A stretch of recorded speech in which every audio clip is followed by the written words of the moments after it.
Tervetuloa Kyllä kuuluu koulutukseen.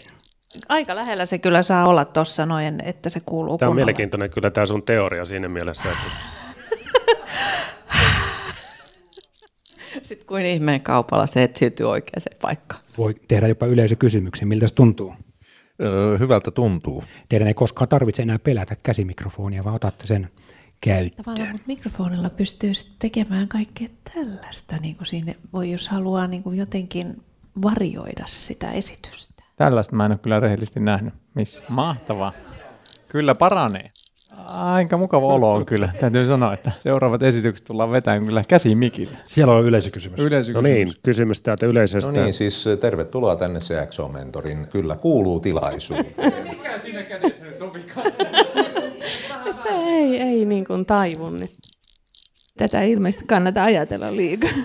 Tämä tuntuu itse asiassa ihan kivalta. Ei ollenkaan niin pelottavalta kuin alun perin ajattelin. Luulen, että mun mielestä tämä on aika luonteva. Vielä lähemmäs pitää. Joo, ihan ilman muuta. Selvä juttu. Se on yllättävän vaikea laji kaiken kaikkiaan. Tämmöiset pitäisi olla täällä niin kuin käytettävissä yhden päivän ajan. Ne mankeloidaan ympäri vaan ja sitten se alkaa ehkä sujua. CXO-mentor parantaa suomalaista johtamista. Tervetuloa tänne Kyllä kuuluu -tilaisuuteen. Toivottavasti viihdytte kanssamme.